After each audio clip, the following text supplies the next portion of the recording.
So today I have chosen to speak on something that what's holding you back from your wealth. I was reading Harmonic Wealth, and that is a book that was developed by James Ray.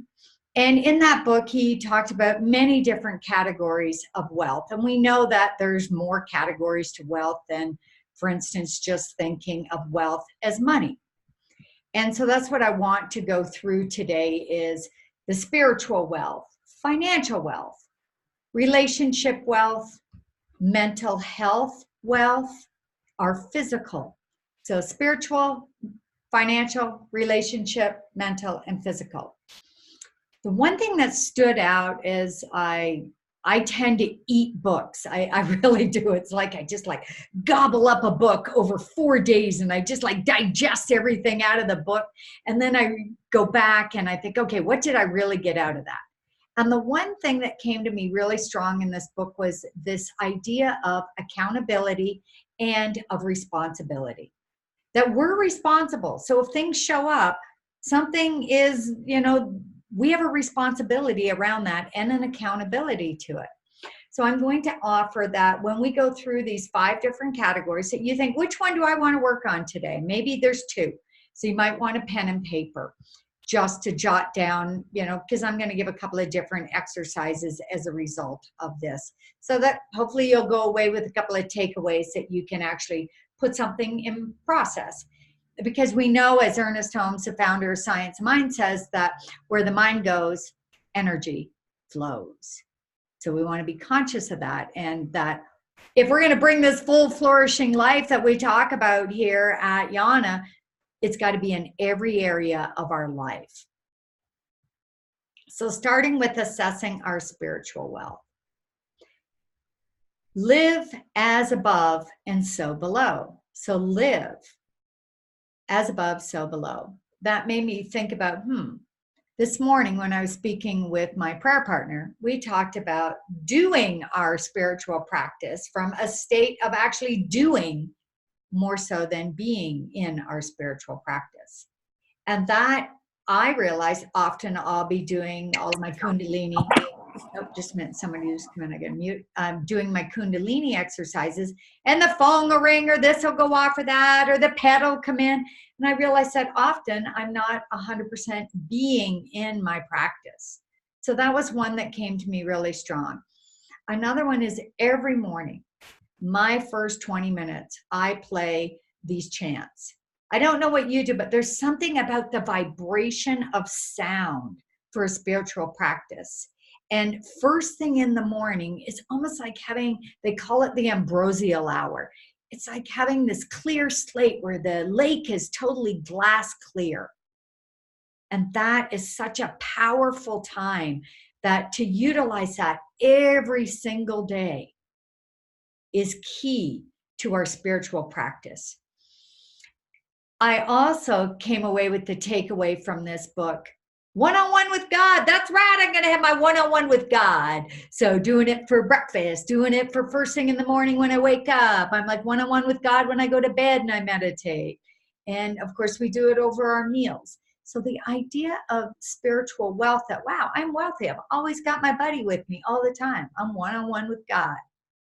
So knowing that presence walks with you, whether you're listening to the music together or you're meditating, I have this new practice of in the bath. I have lavender bath salts, I've got lavender drops, I've got candlelight, and I'm finding that I'm dropping into a different state. And I've even made that a spiritual practice. God knows what's best for us. And when we open up, there's always this push. And I believe that push, those inner promptings, are God speaking with us. And we're listening to God when we're meditating. When we're praying, it's like we're putting out. But when we're in meditative state, we're listening one-on-one with God. So assess your spiritual wealth. Assessing your financial wealth. This couple of weeks, I have been going through my files, my books, my taxes, and taxes are part of financial wealth. And the more you want to grow your financial wealth, there's different ways to go at it. One is from a deficiency. Oh, I really need money. Well, when you come from even the idea of I really need money, you're already coming from deficiency. So instead, this idea of came in the book. I think we could all be creative with this, and I'd love to have input on ideas, is create your own lottery. What does that look like? Create your own lottery.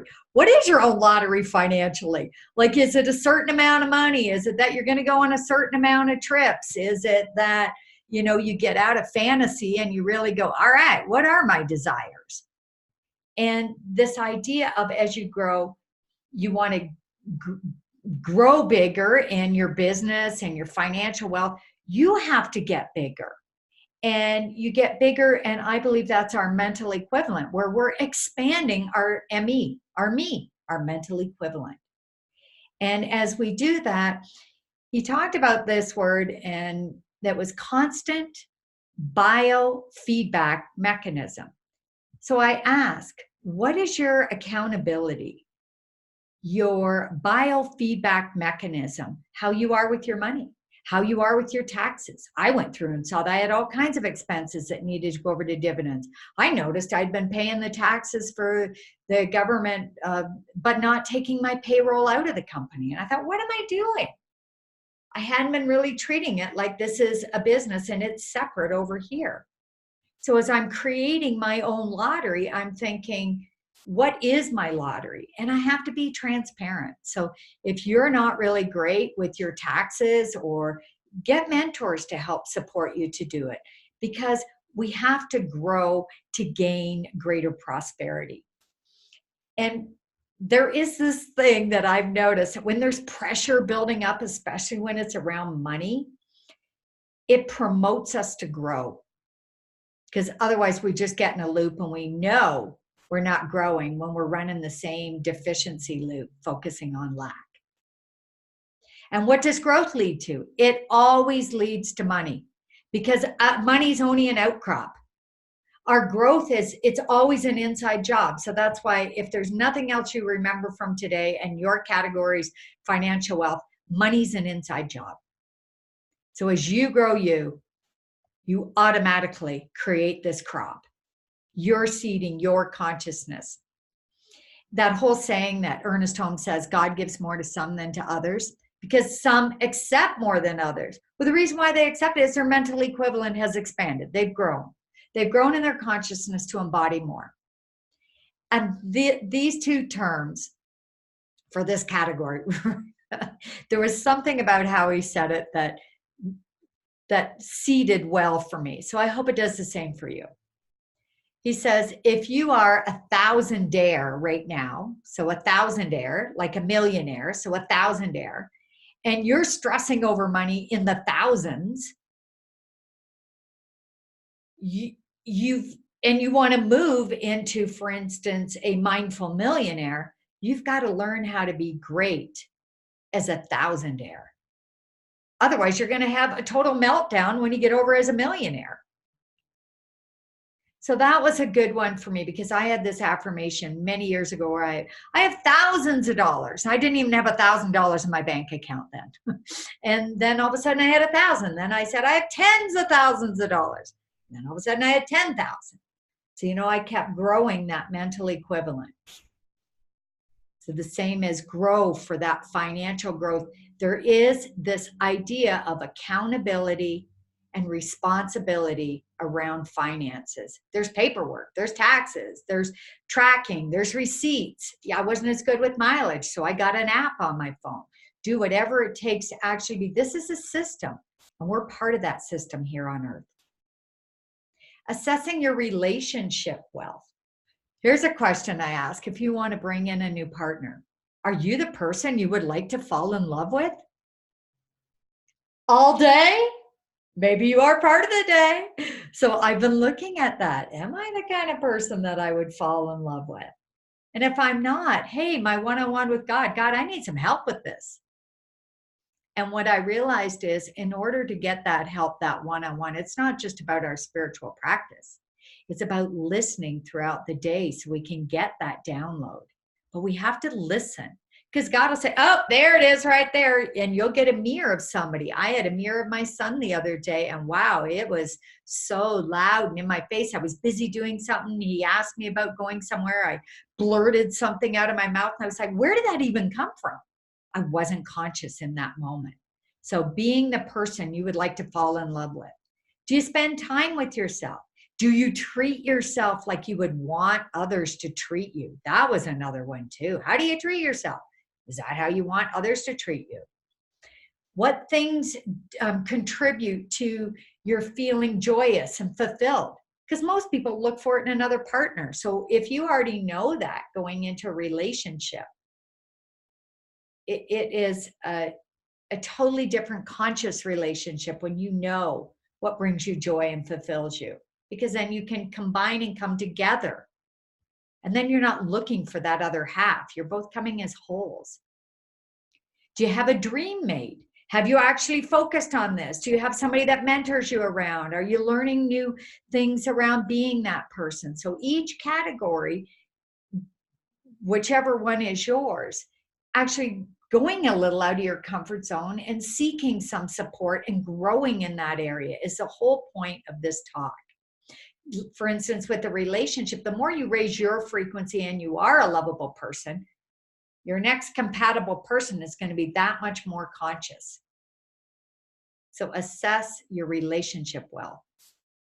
Assess your mental wealth.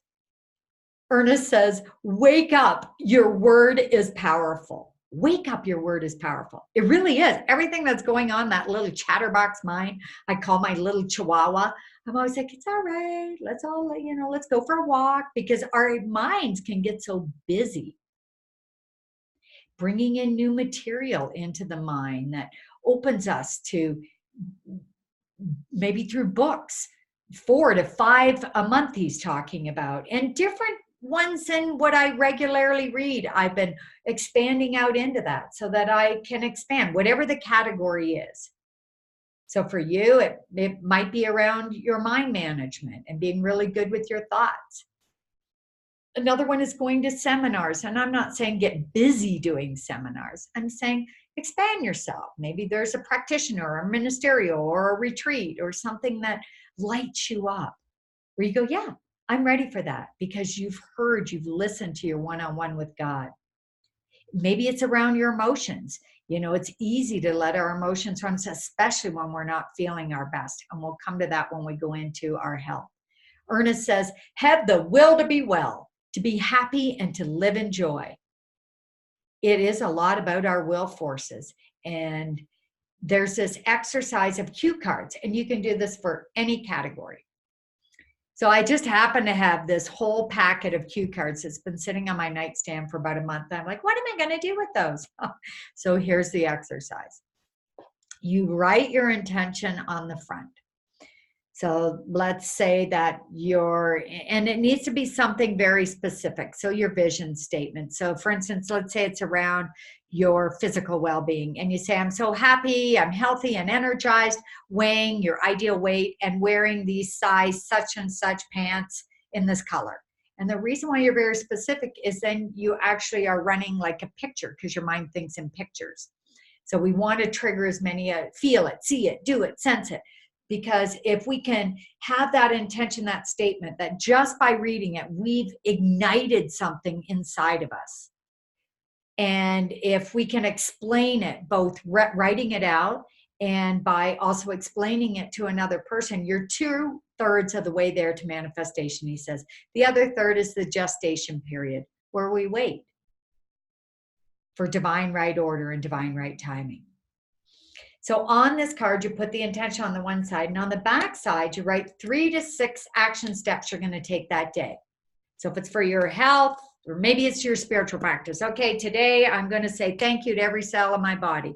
Today I'm going to be one-on-one with God every hour, and I'm going to set a timer on my clock. Maybe you just do 3 to start. And then at the end of the day, you read it, and you read it throughout the day. Okay, so here's my cue card, here's my vision. Flip it over. Here are my action steps. I followed my action steps. I'm the sort that would rewrite out my vision statement again before bed.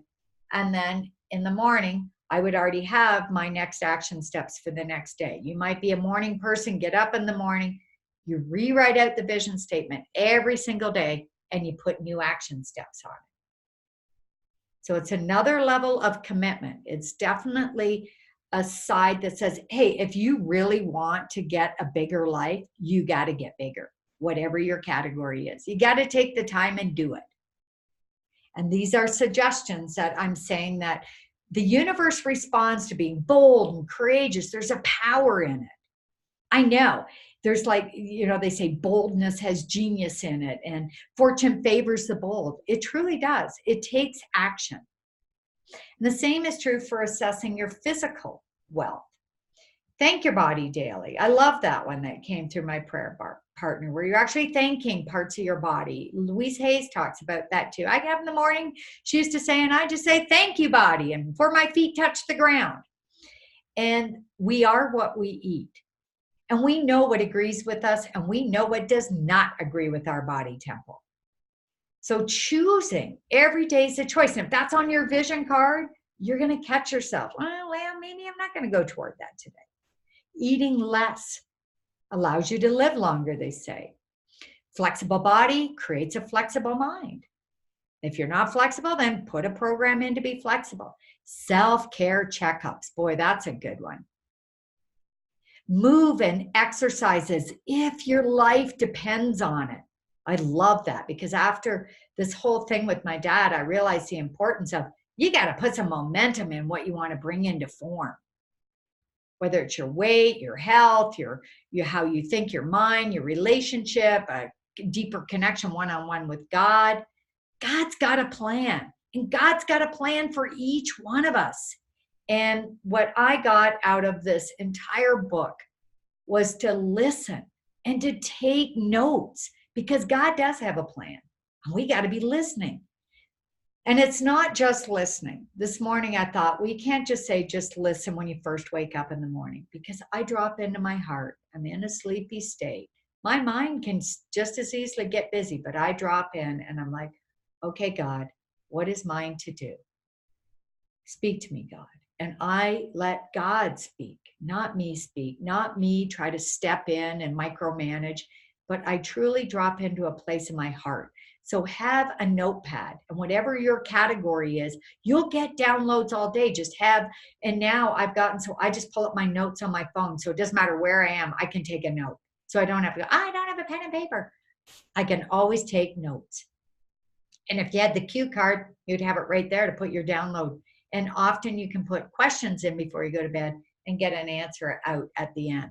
And there was a story that James Ray shared in that book.